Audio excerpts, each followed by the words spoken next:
ഒന്നാം ലോക മഹായുദ്ധകാലത്ത് അവിസ്മരണീയമായ ഒരു ചരിത്ര സംഭവം രേഖപ്പെടുത്തുന്നത് നമുക്ക് ചരിത്രരേഖകളിലും അതുപോലെ തന്നെ ഗൂഗിളിലുമൊക്കെ സെർച്ച് ചെയ്താൽ ലഭ്യമാകുന്നതാണ്. അതിതാണ്, ഒന്നാം ലോക മഹായുദ്ധത്തിൽ ബ്രിട്ടൻ ഓട്ടോമൻ എംപയറുമായി യുദ്ധം ചെയ്യുന്ന നാളുകൾ.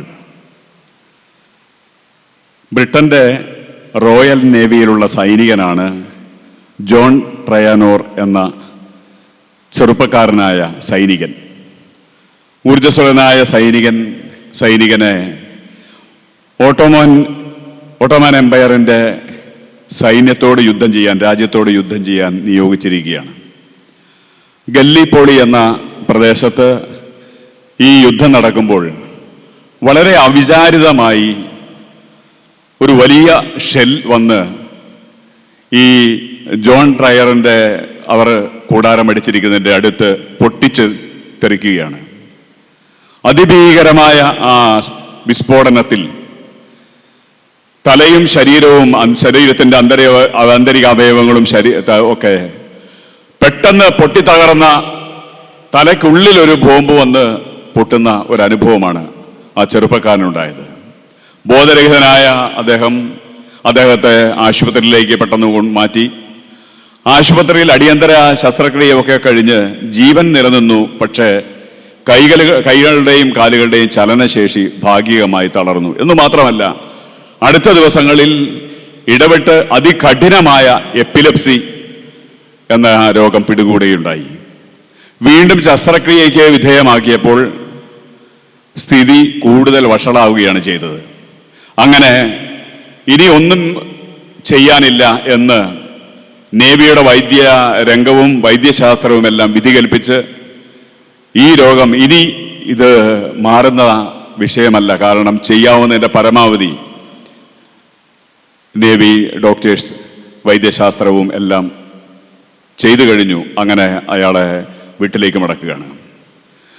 വീട്ടിൽ ചലനശേഷിയില്ലാത്ത ആ ചെറുപ്പക്കാരൻ കുഞ്ഞുങ്ങളും ജീവിത പങ്കാളിയും കുടുംബവുമൊത്ത് കഴിയവേ, ആ കുടുംബം ഒരു ക്രിസ്തീയ കുടുംബമായിരുന്നതിന് അവർ വിശ്വാസ ജീവിതത്തിൽ ദൈവത്തോട് പ്രാർത്ഥിച്ചുകൊണ്ട് ദൈവത്തിൻ്റെ ഒരു ഇടപെടലിന് വേണ്ടി അവർ പ്രാർത്ഥിക്കുകയാണ്. അങ്ങനെ അവരുടെ പ്രാർത്ഥനയിൽ അവരുടെ മനസ്സിൽ വന്ന ഒരു ചിന്തയാണ്, ലൂർദിൽ ജോൺ ട്രയനോറിനെ എന്തുകൊണ്ട് കൊണ്ടുപോയിക്കൂടാ. അങ്ങനെ ജോണിനെയും കൊണ്ട് ഒരടി പോലും നടക്കാൻ കഴിവില്ലാത്ത, അത്രമാത്രം വേദനിക്കുന്ന ആ ശരീരം അയാൾ സമ്മതിച്ചു. അങ്ങനെ ലൂർദിലേക്ക് അവർ പോവുകയാണ്.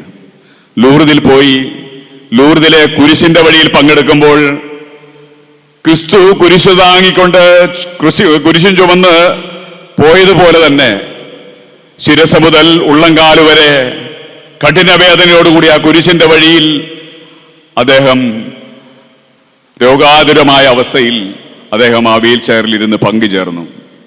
അതിനുശേഷം കുരിശിന്റെ വഴി പ്രാർത്ഥനയൊക്കെ കഴിഞ്ഞ് അദ്ദേഹത്തെ, ചെറുപ്പക്കാരനെ ആ അത്ഭുത വെള്ളത്തിൽ കുളിപ്പിച്ചു. അത്ഭുത വെള്ളത്തിൽ കുളിപ്പിച്ച് കയറ്റി. പിന്നീട് ലോകം കാണുന്നത് അത്രമാത്രം വലിയ അധപതനത്തിലായിരുന്ന ആ ശരീരം സാധാരണ പോലെ നടക്കുകയും അതുപോലെ തന്നെ അപസ്മാരമോ മറ്റ് കാര്യങ്ങളൊന്നും അടുത്ത നാളുകൾ ഉണ്ടായില്ല എന്ന് മാത്രമല്ല, വീണ്ടും തങ്ങൾക്ക് റിപ്പോർട്ട് തന്ന മെഡിക്കൽ ഹോസ്പിറ്റലിൽ ചെന്ന് പരിശോധിച്ചപ്പോൾ ഇങ്ങനെ ഒരു രോഗം തന്നെ ആ ശരീരത്തിലുള്ളതായി, എപ്പിലെപ്സിയോ ശരീരത്തിൻ്റെ മറ്റ ആ പരാജയങ്ങളോ എല്ലാം, രോഗബാധയും എല്ലാം എടുത്തു മാറ്റപ്പെട്ടതായി ഡോക്ടർമാർ സാക്ഷ്യപ്പെടുത്തി. പ്രിയപ്പെട്ടവരെ, ഇതേ കുരിശിന്റെ വഴി തന്നെയാണ് നമ്മളും അർപ്പിക്കുന്നത്. ഈ കുരിശിന്റെ വഴിയുടെ പ്രാർത്ഥനയിൽ ഫൗസ്റ്റീനാമ്മയ്ക്ക് ഒരു വെളിപ്പെടുത്തൽ കർത്താവ് നൽകിയപ്പോൾ പറയുന്നുണ്ട്.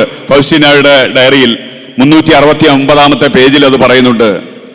അത് ഈശോ തന്നെ ഫൗസ്റ്റീനോട് പറയുകയാണ്, ഒരു വർഷം നീണ്ടു നിൽക്കുന്ന ചാട്ടവാറടി പോലുള്ള വലിയ പ്രയാസകരമായ ശീലങ്ങളും ത്യാഗങ്ങളും നീ ചെയ്താലും അതിന് വിലയുണ്ട്. പക്ഷേ അതിനേക്കാൾ വിലയുള്ളതാണ് കർത്താവിൻ്റെ തിരുമുഖം നോക്കിക്കൊണ്ട് 1 മണിക്കൂർ സമയം കർത്താവിൻ്റെ പീഡകളെക്കുറിച്ച്, പാടുപീഡകളെക്കുറിച്ച് നീ ധ്യാനിക്കുന്നത്.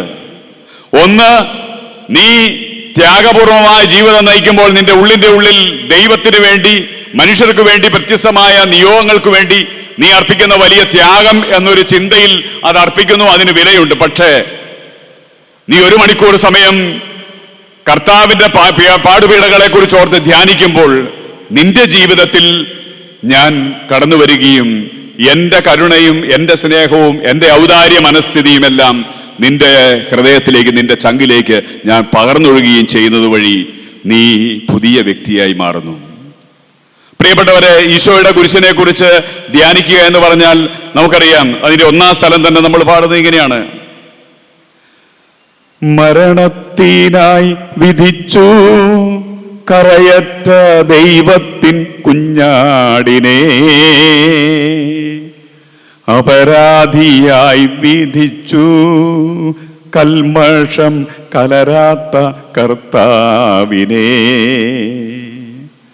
അറിയാത്ത കുറ്റങ്ങൾ നിരയായി ചുമത്തി പരിശുദ്ധനായ നിന്നിൽ കൈവല്യദാതാനിൻ കാരുണ്യം കൈക്കൊണ്ടോൻ കഥനത്തിലാഴ്ത്തി നിന്നെ.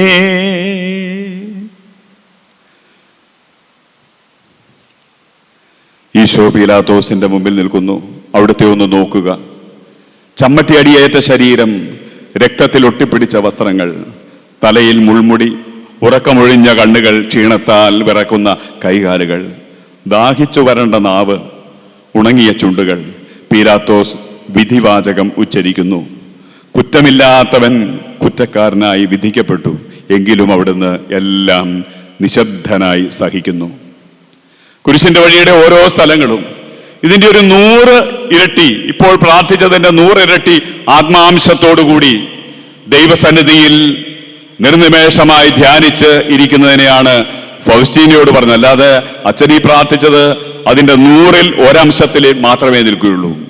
ഒരു ചീള് സ്പർശനം മാത്രമാണ് ഇപ്പോൾ പ്രാർത്ഥിച്ചപ്പോഴുള്ളതെങ്കിൽ ഇതിന്റെ 100 ഇരട്ടിയാണ് ദിവ്യകാര ഈശോയുടെ സന്നിധിയിൽ ക്രൂശിത രൂപത്തിനെ നോക്കിക്കൊണ്ട് കുരിശിന്റെ വഴിയോ അതുപോലെ തന്നെ ക്രൂശിതനെ കുറിച്ചോ ധ്യാനിക്കുമ്പോൾ കിട്ടുന്ന ആ ഹൃദയത്തിലെ സ്നേഹമുദ്ര എന്ന് ഈശോ പറയുകയാണ്. അമ്മ ത്രേസ്യയുടെ ജീവിതത്തിലും അമ്മ ത്രേസ്യ തന്റെ ആത്മകഥയിൽ ഇതുപോലെ പറയുന്നുണ്ട്. 10-20 വർഷം കന്യാസ്ത്രീയായി അടിപൊളിയായി എന്ന് പറഞ്ഞാൽ എല്ലാവരോടും ഇടപെട്ടും സ്നേഹിച്ചും ചെയ്യേണ്ട ഉത്തരവാദിത്തങ്ങളിലും എല്ലാം വളരെ കൃത്യതയോടെ ചെയ്തുകൊണ്ട് പ്രസരിപ്പോടെ ശുശ്രൂഷ ചെയ്ത ആ സിസ്റ്റർ ഒരു നാൾ ഇൻകാർണേഷൻ കോൺവെന്റിലാണ് അപ്പോൾ അമ്മ ത്രേസ്യയുള്ളത്. പിറ്റേ ദിവസം ഈശോയുടെ കൽത്തുറങ്കിൽ കെട്ടപ്പെട്ട ഈശോയുടെ തിരുനാൾ അവർ ആചരിക്കുകയാണ്. അതിന്റെ ഭാഗമായി സിസ്റ്റേഴ്സ് കൽത്തുറങ്കിൽ അടയ്ക്കപ്പെട്ട ഈശോയുടെ, ചമ്മട്ടി അടിയേറ്റ് നിൽക്കുന്ന ഈശോയുടെ ആ വിരൂപമായ രൂപത്തേക്കാൾ എത്രയോ അധികമാണ് കൽത്തുറങ്കിലേക്ക് കെട്ടിയിറക്കിയ ഈശോയുടെ തിരുസ്വരൂപം, ഈശോയുടെ ആ അവസ്ഥ. ആ തിരുസ്വരൂപം അവർ ക്രമീകരിച്ചുകൊണ്ടിരിക്കുമ്പോൾ പള്ളിയിൽ, കോൺവെന്റ് ചാപ്പലിൽ അത് അലങ്കരിച്ച് വെച്ചുകൊണ്ടിരിക്കുന്ന സമയത്ത് അമ്മ ത്രേസ്യ യാദൃശ്ചികമായി പള്ളിയുടെ മുമ്പിലൂടെ അപ്പുറത്തേക്ക് എന്തോ എടുക്കാനായി പോവുകയാണ്. ആ ചാപ്പലിന്റെ മുമ്പിലെത്തിയപ്പോൾ അകത്തേക്ക് നോക്കിയപ്പോൾ പെട്ടെന്ന് അമ്മ ത്രേസ്യ സ്തബ്ധയായി പോയി. കാരണം കൽത്തുറങ്കിൽ കെട്ടപ്പെട്ട കർത്താവിന്റെ തിരുസ്വരൂപമാണ് കാണുന്നത്. ഒരു നിമിഷം അമ്മ ത്രേസ്യ എല്ലാം മറന്ന് ആ ഈശോയുടെ തിരുസ്വരൂപത്തിനടുത്തേക്ക് യാന്ത്രികമായി എന്ന നിലയിൽ പോലും അകത്തേക്ക് വരികയും ഈശോയുടെ അടുത്ത് ആ തിരുസ്വരൂപത്തിന്റെ മുമ്പിൽ അമ്മ മറ്റെല്ലാം മറന്ന് സമയം ചെലവഴിക്കുകയും ചെയ്തു. എന്തിനു വേണ്ടിയാണോ താൻ ഇറങ്ങിയത് എന്ന് പോലും മറന്ന് ആ ഒരു അനുഭവം അമ്മ ത്രേസ്യ തന്റെ ആത്മകഥയിൽ പറയുന്നുണ്ട്. തുടർന്ന് സംഭവിച്ചത് വലിയൊരു ആന്തരിക നവീകരണം തന്റെ ജീവിതത്തിൽ സംഭവിക്കുകയും ഈശോയുടെ സുവിശേഷത്തിന്റെ സാക്ഷ്യ ജീവിതത്തിലേക്ക് കൂടുതൽ ആഴപ്പെട്ടുകൊണ്ട് കർത്താവിനെ കുറിച്ച് സംസാരിക്കുവാൻ, കർത്താവിന്റെ പ്രകാശം തന്റെ ജീവിതത്തിലൂടെ പ്രസരിപ്പിക്കുവാനുള്ള ആന്തരിക പ്രചോദനത്താൽ ജീവിക്കുകയും ചെയ്തു എന്ന് അമ്മ ത്രേസ്യ പറയുകയാണ്. ഇത് സംഭവിച്ചതും ഈശോയുടെ പീഡാനുഭവത്തെക്കുറിച്ചുള്ള ധ്യാനത്തിലാണ് എന്ന് നമുക്കറിയാം.